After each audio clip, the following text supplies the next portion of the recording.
एउटा चुनाव हार्दैमा पार्टीको सिद्धान्त मर्दैन।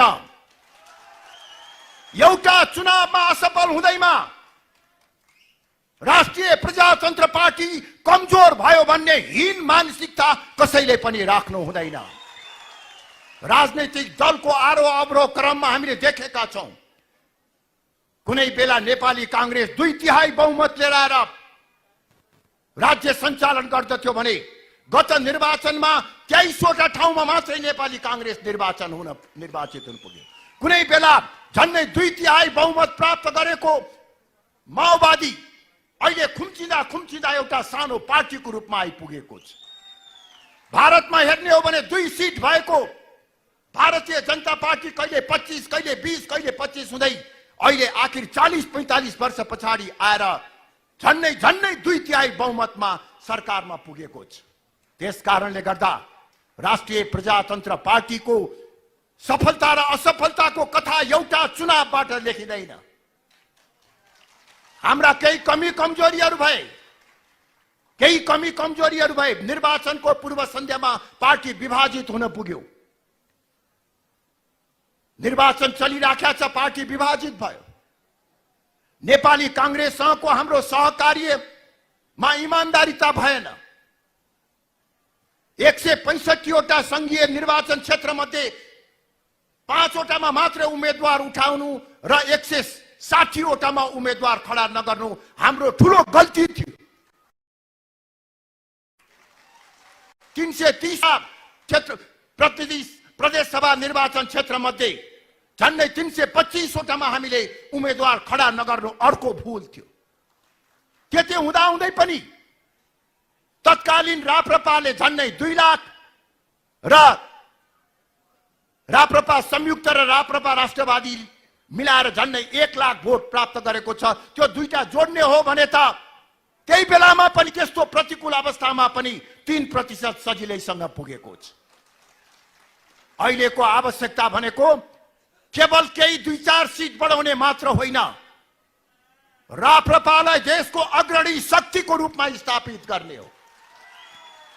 राप्रपालाई हामी अग्रणी शक्तिको रूपमा स्थापित गराउन सक्दछौँ। वास्तवमा त्यही परिकल्पना, त्यही सपना बोकेर हामीले 2073 सालमा पार्टी एकीकरण गरेका हौं। त्यो बेलामा एक्लै हुँदा पनि राप्रपा नेपालले ठूलो उचाइ पुर्याइसकेका थियो। तर एक्लैले हुँदैन, मिलेर हामीले काम गर्न पायौं भने अझ त्योभन्दा बढी उचाइमा पुर्याउन सकिन्छ। हिन्दू राष्ट्र र राष्ट्र संस्था स्थापना चाँडोभन्दा चाँडो हाम्रै कार्यकालमा गर्न सकिन्छ भन्ने सपना बोकेर हामीले एकता गरेका थियौं।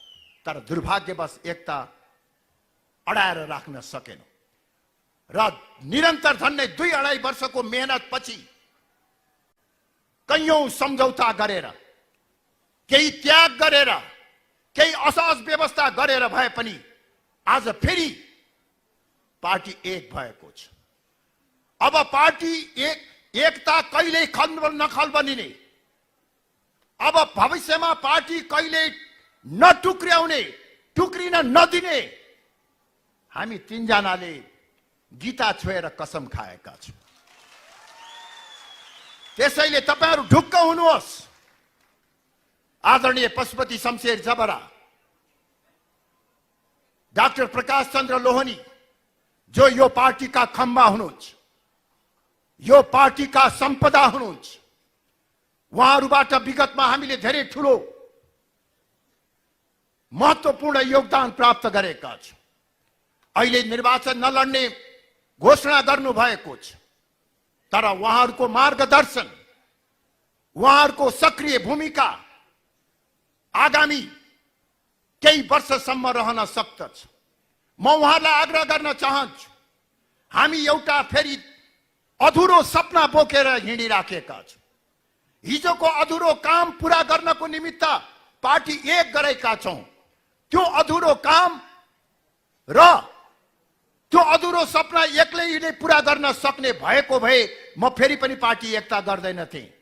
तपाईहरुको सहयोगको आवश्यकता पर्छ, तपाईहरुको मार्गदर्शनको आवश्यकता पर्छ भन्ने ठानेर हामीले एकता गरेका छौं। अब हामी सबै मिलेर म सबलाई आह्वान गर्न चाहन्छु, हाम्रो पार्टीले केही उदयमान नेताहरू तयार गरेको छ, केही लोकप्रिय नेताहरू तयार गरेको छ, केही क्षमतावान नेताहरू तयार गरेको छ। अहिले हामी सबै मिलेर यो पार्टीका संस्थापक नेता लोकेन्द्र बहादुर चन्द, जसको यो पार्टीको स्थापना कालदेखि नै महत्त्वपूर्ण योगदान दिँदै आएको छ, वयोवृद्ध उमेरमा पनि पार्टीलाई हौसला प्रदान गर्नुहुन्छ, उहाँदेखि लिएर सबैभन्दा कान्छा उमेरका पार्टीका कार्यकर्ता साथीहरू एक ढिक्का भएर यो पार्टीलाई एक पटक जुरुक्कै उठाउँ, एक पटक जुरुक्कै उठाउँ। हिजो इतिहासका विभिन्न कालखण्डमा विभिन्न परीक्षामा खरो उत्रेका यो नेतृत्व पंक्ति छ। हामीहरू पशुपतिजी प्रकाशजीको मेरो भन्दा 10-12 वर्ष लामो राजनीतिक इतिहास छ, मेरै पनि झन्डै 45 वर्षको राजनीतिक इतिहास यात्रा छ। तर हामीलाई राजनीतिक रूपमा हाम्रा केही निर्णयहरू विवादास्पद भए होलान्, हामीलाई यदाकदा हाम्रा क्रियाकलापहरू आलोचना भए होलान्, तर यो नेतृत्व पंक्तिलाई बेइमानी गरेको, भ्रष्टाचार गरेको, ब्रह्मलुट लगा गरेको कसैले आरोप लगाउन सक्दैन। यो इमान र जमान भएको राष्ट्रवादी नेतृत्व पंक्ति हामीसँग छ, हामीसँग सशक्त विचार छ, समय काल परिस्थितिले प्रमाणित गरेको विचार छ। त्यसर्थ कुनै पनि बहानामा विभाजनको रेखा नकोरिकन सबै एकजुट भएर लागौं। राप्रपा अहिले सबभन्दा कमजोर छ, यो कमजोरी भन्दा तल जाने ठाउँै छैन। छ त भन्नुस्, अब यो भन्दा तल कति जाने? अब त माथि जाने हो। 4 वर्ष धैर्य गर्नुस्, हामी सबै मिलेर एउटा बलियो पार्टी बनाएर युवा पुस्तालाई हस्तान्तरण गरेर अगाडि बढ्न तयार छु। आगामी दिनमा एकताबद्ध ढंगबाट अघि बढाउने प्रतिज्ञा तपाईं हामी सबैले गर्नु पर्दछ। कुनै पनि बहानामा हामीले नयाँ पुरानो अग्लो होचो वा अन्य कुनै पनि बहानामा विभाजनको रेखा कोर्नु हुँदैन। यो पार्टीमा स्थापना कालदेखि रगत र पसिना बगाएका नेताहरू अझै जीवित हुनुहुन्छ। म यस अवसरमा दिवंगत नेताहरूप्रति पनि श्रद्धाञ्जली व्यक्त गर्दछु। पार्टीका संस्थापक नेता पूर्व प्रधानमन्त्री सूर्य बहादुर थापा आज हाम्रो माझमा हुनुहुन्न। यो पार्टी स्थापनामा उहाँको ठूलो योगदान रहेको छ। अर्का आदरणीय नेता राजेश्वर देवकोटा, रविन्द्रनाथ शर्मा, पद्म सुंदर लावती, जोगमेर श्रेष्ठ, हेमबहादुर मल्ल, कृष्णचरण श्रेष्ठ, चन्द्रबहादुर गुरुङ लगायतका थुप्रै नेताहरूले यो पार्टी स्थापनाको निमित्त योगदान पुर्याउनु भएको छ। उहाँहरूप्रति हामीले यो महाधिवेशनमा सम्मान व्यक्त गर्नु पर्दछ। गत 73 सालमा भएको एकता महाधिवेशनमा मैले भनेको भनाइलाई फेरि एकपटक दोहोर्याउन चाहन्छु।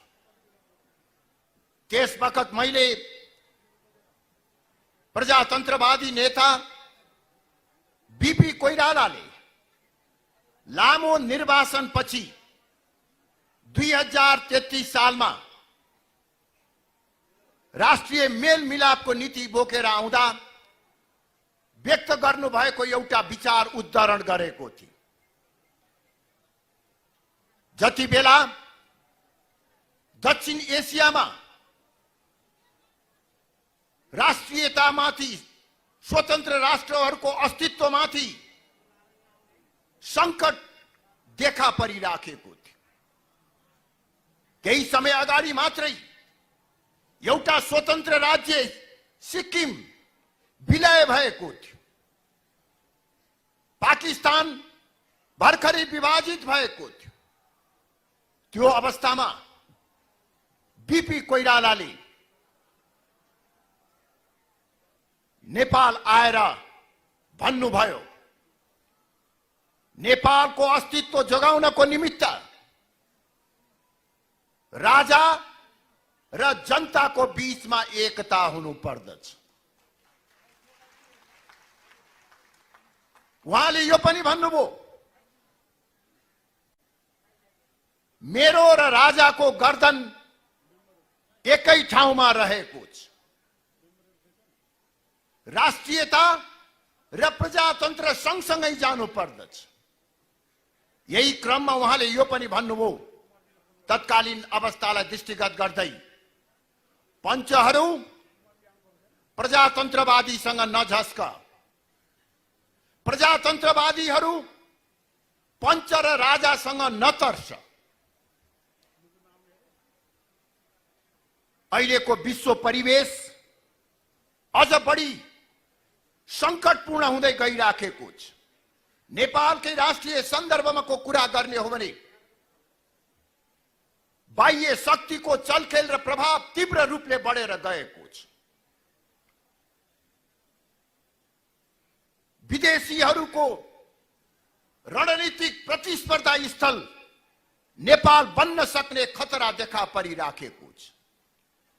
प्रजातान्त्रिक मूल्य र मान्यता कमजोर हुँदै गइराखेको छ। राज्यका अंगहरू को प्रभावकारितामा ह्रास आइराखेको छ। भ्रष्टाचारको दलदलमा मुलुक भासिएको छ। यस्तो अवस्थामा नेपालको राष्ट्रिय अस्तित्व, राष्ट्रियता र एकता हिजोको भन्दा अहिले बढी संकटपूर्ण रहेको छ।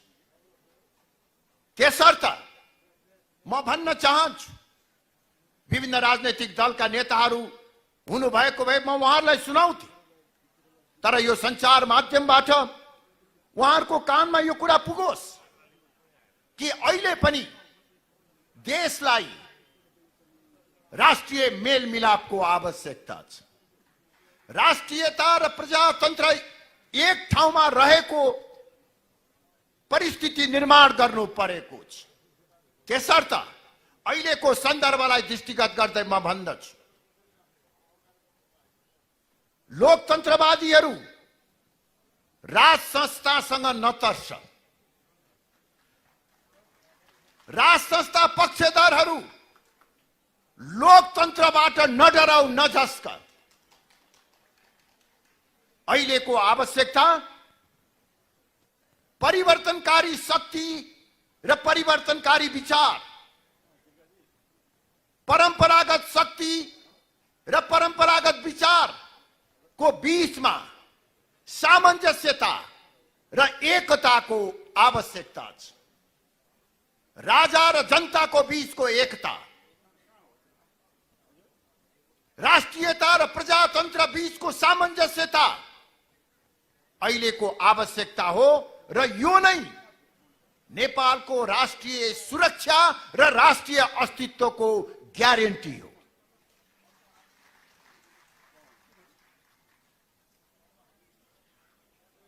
नेपालमा जुनसुकै पृष्ठभूमिबाट भएको भए पनि 63 सालपछि नयाँ बाटोबाट देशलाई हिँडाउने प्रयास गर्यो। हिन्दू राष्ट्रको पहिचानलाई समाप्त पारियो, राज संस्थालाई पाखा लगाइयो, नेपालको एकात्मक राज्य प्रणालीलाई ध्वस्त बनाइयो। अघि नै पनि पूर्व वक्ता साथीहरूले भनिसक्नु भएको छ, यो सबै राजनैतिक परिवर्तनको उद्देश्य देशमा शान्ति, स्थायित्व, राष्ट्रियताको सुदृढीकरण प्रजातन्त्रको सबलीकरण र सबल र समृद्ध नेपाल निर्माण प्रत्येक नेपाली जनताको अनुहारमा हाँसो र उज्यालो ल्याउने त्यो परिवर्तनको लक्ष्य बताइएको थियो। म राजनैतिक दलहरूको नियतमाथि शंका गर्न चाहन्न, तर के उहाँहरूले जुन गन्तव्यमा लैजान भनेर देशलाई हिँडाउनु भएको थियो, जुन गन्तव्यमा जानको निमित्त हिन्दू राष्ट्रको पहिचान समाप्त पारेर धर्मनिरपेक्षता, राष्ट्र संस्थालाई पाखा लगाएर गणतन्त्र, एकात्मक राज्य प्रणालीलाई समाप्त गरेर संघीयता कायम गरियो, तर अहिले त्यसको ठीक विपरीत गन्तव्यमा देश आइपुगेको छ।